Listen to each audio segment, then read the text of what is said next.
Hey, what is up guys, Massive here, back to do another video, and today I've got a game on Dried String. We're playing as the ZOCOM in this match, and I wanted to showcase an awesome game. Now I'm playing versus someone who's very good. You probably will see in the statistics who it was, but it's going to be a match that I'm going to be playing as ZOCOM, which is considered the underdogs by many in this matchup. Not sure why. Steel Talons don't have upgraded infantry, nor do they have sonic emitters, shatterers, or really any sort of advanced infantry. So I think ZOCOM definitely has its advantages. It doesn't have railguns, but you don't really need them if you have a decent composition of infantry, shatterer tanks, ZOCOM walkers, and later on the Marv. Zone Raider spam can also be effective versus Steel Talons. One of the disadvantages of playing Steel Talons is the anti-infantry. Now you may think, oh, Leaf, the Wolverine is super good versus infantry with that insane AP ammo damage that it has, and I agree. But they are a little bit of a glass cannon and they can be killed very, very quickly. Especially when you throw in a couple shatterers into your army, you can splash down many of the Wolverines and leave the Steel Talons player without much anti-infantry. One thing the Steel Talons players can do to mitigate that weakness, however, if it's against basic infantry like missiles, is to use slingshots, because the slingshots can crush inf, and that can sometimes be more effective than building dedicated anti-infantry units.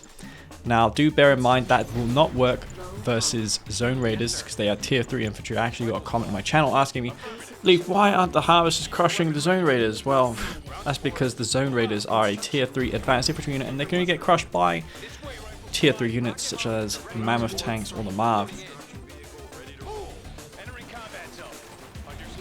So really the goal at the start of a GDI mirror is to try and get into your opponent's base. Reveal that you're not getting all in. It is possible for Steel Talons to do an awkward all in, but ZOCOM really don't have much, so you don't really need to scout ZOCOM, unless they're doing, in the extreme rare case, an APC rush, but you don't see that too often. That's more of a Steel Talons thing, because MRTs can self-repair, and they do so very quickly and easily in this community patch.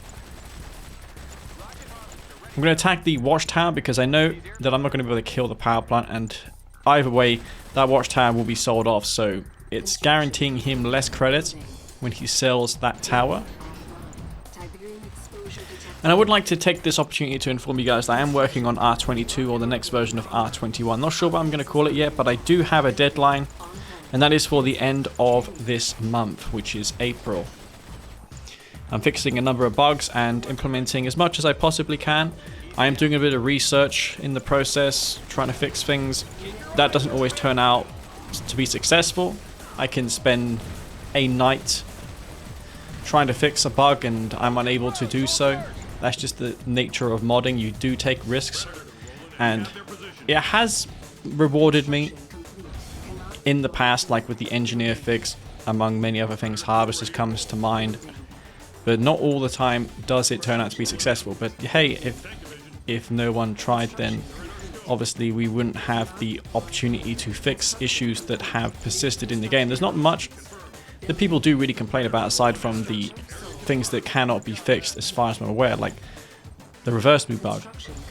Now it's quite rare, and you can fix it quickly if you notice it fast.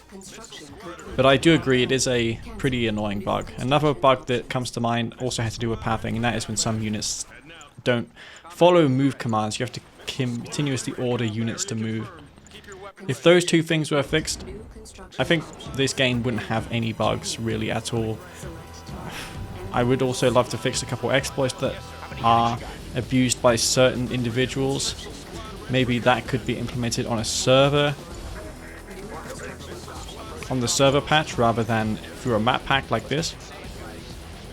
So I see this base of my opponent. I'm going to take some blue tiger. I'm going for a bunch of units here, including infantry, predator tanks, and orcas. This is really to make the Steel Talons player build counters to everything. And we know Steel Talons have the best armor, but they don't have the best anti-infantry.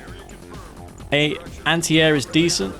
They have firehawks, they have slingshots, but they don't have AP ammo APCs, and those are going to be better for the Steel Talons because they can reverse and avoid the splash damage better, and also they can shoot aircraft. But I see this MCV coming in, and this is the reason why I don't like this map too much. Unfortunately, I didn't scout the hammerhead transition, so these hammerheads are going to come in and kill all my infantry. This is pretty bad for me. I'm going to have to build some panic AA batteries if I'm to deal with this attack. ZOCOM walkers coming in. I'm going to focus fire the ground and anticipate where I think those Titans will go. So I'm meticulously aiming the ground so I don't waste any of the sonic shells, and I was able to critically damage 3 of those Titans for my army to finish them off. That ceramic armor coming online just in time, allowing my Orca to survive. And I'm now building slingshots. I've got 3 out on this map. I've got all of these hovercraft units on this map. I've got infantry to mix in with this force, and without behemoths, these Titans are not going to be having a great time. Now, if it were just the rockets, then of course the hammerheads would be a threat, but these slingshots that I built are going to provide the perfect cover for my army. And these hammerheads, if they choose to engage, will be taken out by these slingshots. As you see, slingshots do not need any sort of damage bar pre-tungsten. You can imagine how crazy they'd be with it. ZOCOM walkers come in once again and take out those Titans, and now their MCV is posed to go down. But I've only got a singular Shadow tank, and 2 of my ZOCOM walkers also got destroyed. There's also behemoths as well on this map. I need to try and deal with that Conyard. I'm not sure how. I use the ZOCOM Walker Strike, which does have more DPS than the GDI one. And I'm going to move these slingshots in as well, just to crush any engineer that tries to repair this construction yard. And I got lucky there, and I was able to snipe that MCV, which is going to be great. It's going to mean there's going to be no towers. The only thing that can be built against infantry here are riflemen from that barracks. But there are a bunch of behemoths back there, and that is quite a problem for me. That's going to pose a big threat. I've got lots of infantry, and now I'm going to move in once again with my forces. I see an opportunity to, and I've got the Firehawks. Walker Strike comes in, will reveal my army. Lots of AA batteries for me so I don't get hit by the hammerheads once again, and I'm going to go ahead and destroy this AA turret. That was perhaps a mistake on my part, because little did I know that my opponent has Firehawks on this map, and those will be sweeping in shortly and taking out my ZOCOM walkers. Wolverine's going to respond to these missiles. Look how much damage those are doing, and especially against these suppressed infantry, which have more armor but they move considerably slower, so they're not going to be able to get in range of those Wolverines. And I see he's now on top of me here with these Wolverines. Behemoth's back there as well, and now I'm in some deep trouble. It has all but 2 of my ZOCOM walkers goes down, and now it's just not looking great for me. I just don't have anything against these behemoths. The best course of action here would be to move the Predator tanks into the behemoths, because the behemoths without micro will constantly be able to dodge them. Harvesters now getting targeted down, and now I'm up against a total of 5 behemoths, and I know it's all or nothing at this point.